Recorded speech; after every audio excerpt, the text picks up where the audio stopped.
Hello, Univies. It is actually Wednesday, April 1st, and you know Wednesdays are always Red for Ed, so I have on my university shirt, so an old one, University School, so for our Red for Ed today, and I also made this snazzy, a little snazzy origami bow tie that I could just stick on, and you notice I used one of my favorite things, snowflakes. So I was able to put snowflakes on it, little cutouts on it, kind of to think about Mr. Hopkins. So it's a Red for Ed and Bow Tie Wednesday all in one. So I hope you have your red on today. I would love it if you would snap a picture and send it to me. Here's what we're doing.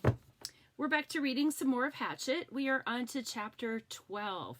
Hatchet was written by Gary Paulsen. We have been reading it out loud.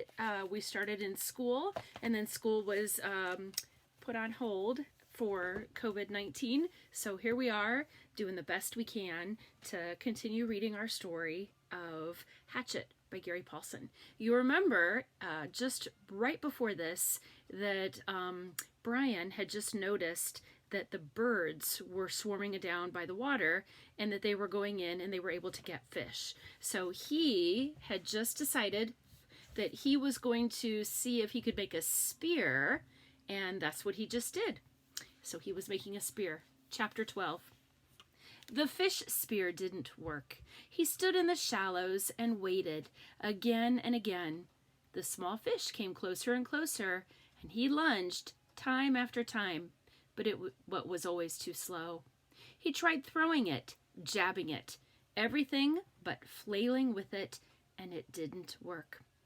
The fish were just too fast.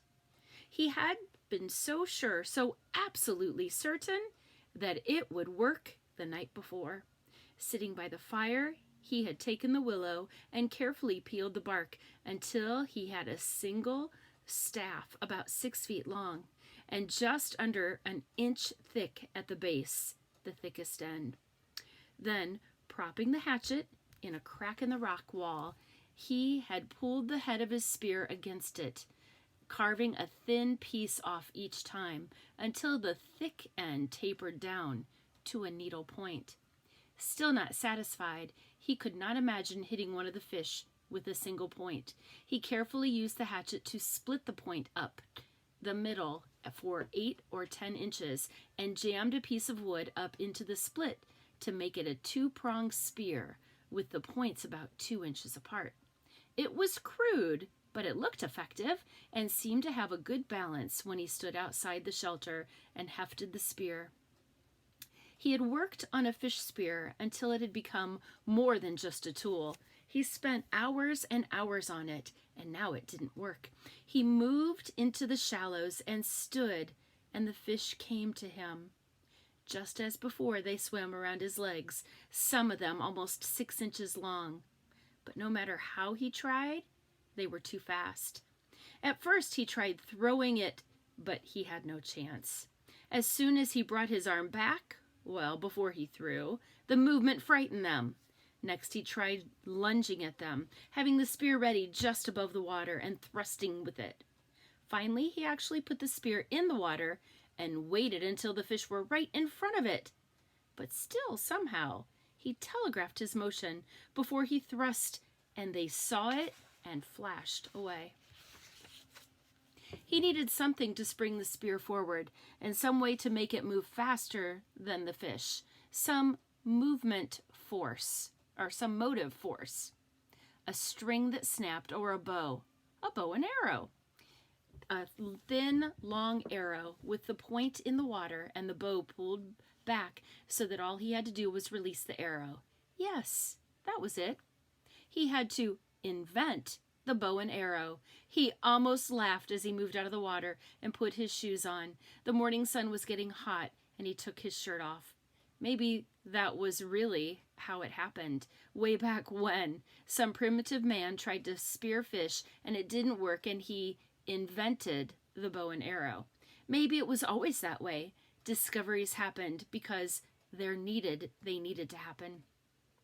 He had not eaten anything yet this morning, so he took a moment to dig up the eggs and eat one. Then he reburied them, banked the fire with a couple of thick pieces of wood, settled the hatchet on his belt, and took the spear in his right hand, and he set off up to the lake to find wood to make a bow. He went without a shirt, but something about the wood smoke smell on him kept the instincts from bothering him as he walked to the berry patch. The raspberries were starting to become overripe. Just in 2 days, and he would have to pick as many as possible after he found the wood, but he did take a little time now to pick a few and eat them. They were full and sweet, and when he picked one, 2 others would fall off the limbs into the grass, and soon his hands and cheeks were covered with red berry juice, and he was full. That surprised him, being full. He hadn't thought he would ever be full again. Knew only the hunger, and here he was full. 1 turtle egg and a few handfuls of berries, and he felt full. He looked down at his stomach and he saw that it was still caved in, did not bulge out as it would have with 2 hamburgers and a freezy slush. It must have shrunk, and there was still hunger there, but not like it was, not tearing at him. This was hunger that he knew would be there always, even when he had food, a hunger that to make him hunt. He swung his eyes across the berries to make sure the bear wasn't there, at his back. Then he moved down to the lake. The spear went out before him automatically, moving the brush away from his face as he walked. And when he came to the water's edge, he swung left, not sure what he was looking for, not knowing what wood might be best for a bow. He had never made a bow, never shot a bow in his life, but it seemed like it would be along the lake, near the water. He saw some young birch, and they were springy, but they lacked snap somehow. As did the willows, not enough whip back. Halfway up the lake, just as he started to step over a log, he was absolutely terrified by an explosion under his feet. Something like a feather bomb blew up and away in flurry of leaves and thunder. It frightened him so badly that he fell back and down, and then it was gone, leaving only an image in his mind. A bird it had been, about the size of a very small chicken, only with a fantail and stubby wings that slammed against his body and made loud noise. Noise there and gone. He got up and brushed himself off. The bird had been speckled, brown and gray. And it must not be very smart, because Brian's foot had nearly stepped on it before it flew. Half a second more and he would have stepped on it. And caught it, he thought, and eaten it. He might be able to catch one, or spear one. Maybe, he thought, maybe it tasted like chicken. Maybe he could catch one or spear one, and it probably did taste just like chicken. Just like chicken when his mother baked it in the oven with garlic and salt, and it turned golden brown and crackled. He shook his head to drive the picture out and moved down the shore. There was a tree there with long branches that seemed straight, and when he pulled on one of them and let go, it had almost a vicious snap to it. He picked one of the limbs and seemed right, and he began chopping where the limb joined the tree. The wood was hard, and he didn't want to cause it to split, so he took his time, took small chips, and concentrated so hard that at first he didn't hear it. A persistent whine, like the insects, only more steady, with an edge to a roar to it, was in his ears, and he chopped and he cut, and he was thinking of a bow, how he would make a bow, how it would be when he snapped it with the hatchet, and still the sound did not cut through until the limb was nearly off. The tree and the whine was inside his head, and he knew it then. A plane! It was a motor, far off, but seeming to get louder. They were coming for him. He threw down the limb and his spear, and holding the hatchet, he started to run for the camp. He had to get to the fire on the bluff and signal them. Get fire and smoke up. He pulled all of his life into his legs, jumped logs and moved through brush, and like a light ghost, swiveling and running, his lungs filling and blowing, and now the sound was louder, coming in his direction. If not right at him, at least closer. He could see it in all his mind now, the picture, the way it would be. He would get the fire going, and the plane would see the smoke and circle once again, and then, and waggling its wings, it would be a float plane, and it would land on the water and come across the lake, and the pilot would be amazed that he was alive after all these days. All this he saw as he ran for the camp and the fire.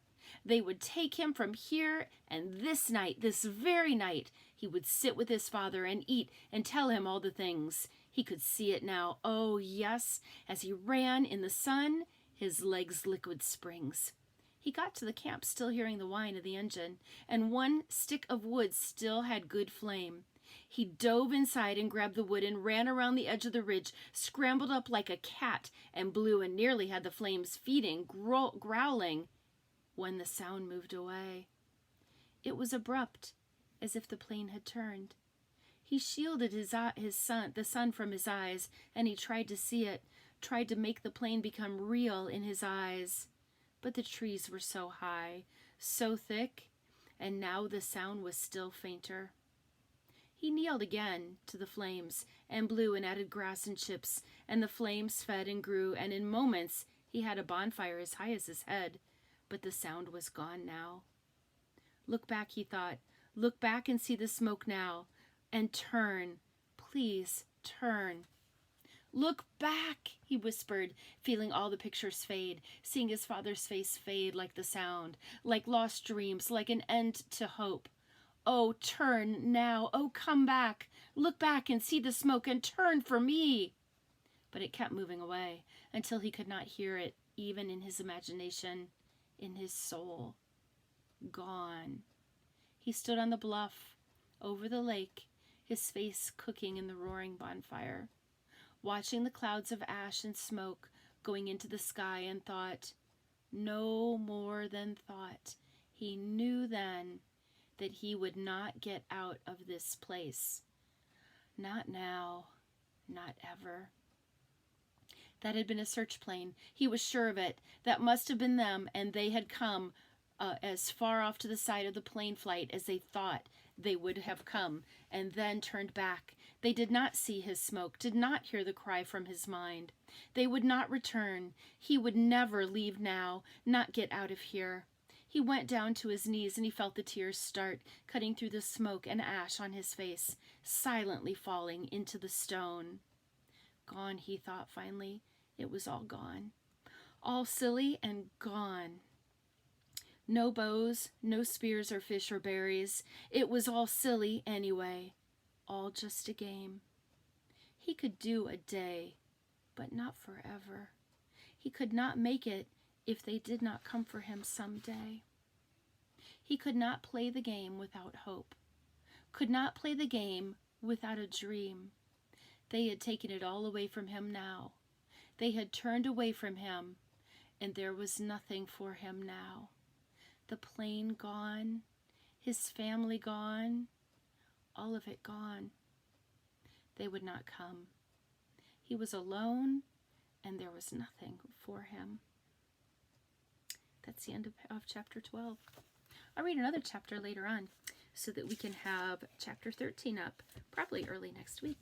So I hope you're enjoying our reading of Hatchet by Gary Paulsen. He does kind of remind me again of us, how we are all sort of isolated and by ourselves, but we know this is not going to last forever, right?